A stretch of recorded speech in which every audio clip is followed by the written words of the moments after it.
11th is National Coming Out Day, a time to support members of the LGBTQ+ community who are coming out for the first time and to celebrate those who live as their true selves. It's also a time to raise awareness about issues important to the community. And joining me now over Zoom is Brandon Wolf, Senior Director of Political Communications for the Human Rights Campaign. Thank you for being here, Brandon. Thank you so much. Good to be here.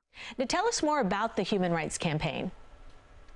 Yeah, the Human Rights Campaign has been around for just over 40 years. We represent 3 million plus members across the country, and we are the nation's largest LGBTQ+ civil rights organization. As you can imagine, at a moment like this, when the community is quite literally in a state of emergency from coast to coast, this work is very challenging, but it's really important. Our work is about securing a future where freedom and equality are not just for some, they're not just for a select few, but that they're freedom and equality without exception. I'm really honored to be able to do that work, and I think it's important for us to center that work and the fight for a future that's better for all of us on a day like today. And Brandon, as you say, it is such a fearful time for someone who might want to come out. What are some of the challenges facing the LGBTQ+ community? Yeah, when I say that the community is in a state of emergency, I mean it. There have been over 600 anti-LGBTQ+ pieces of legislation that have been filed in state legislatures across this country. I just moved to Washington, D.C. a month ago from the state of Florida. I spent 15 years there.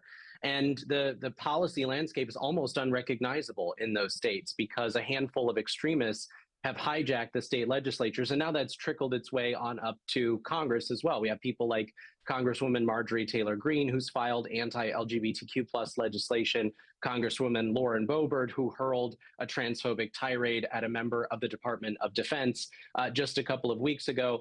And I do think it's important to say that in addition to the policy landscape, the rhetorical landscape matters too. The kind of language that's been used about the LGBTQ+ community, the kind of slander that we've seen from very powerful people is having an impact on the ground. It's the reason you see pride festivals being terrorized by right-wing organizations. It's the reason you see, people being harassed in public restrooms, in schools. And it's the reason, yes, you've seen an uptick in violence against the community. You had O'Shea Sibley, who was murdered for dancing at a gas station. You have, Lori Carlton, who was murdered for having a pride flag outside her business. All of that is the landscape in which LGBTQ+ people and their allies are existing right now.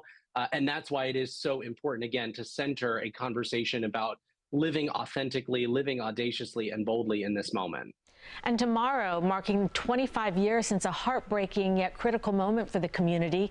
In 1998, 21-year-old openly gay college student Matthew Shepard died after he was brutally beaten, tortured, and tied to a fence in Wyoming. His murder shocked the nation, but galvanized change. Can you talk about that change and the work that still needs to be done?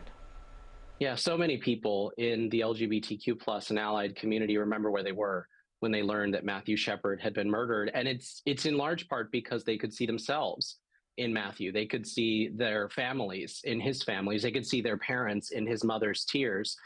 And so it did. It galvanized a community. It reminded us the cost of unbridled hatred in this country.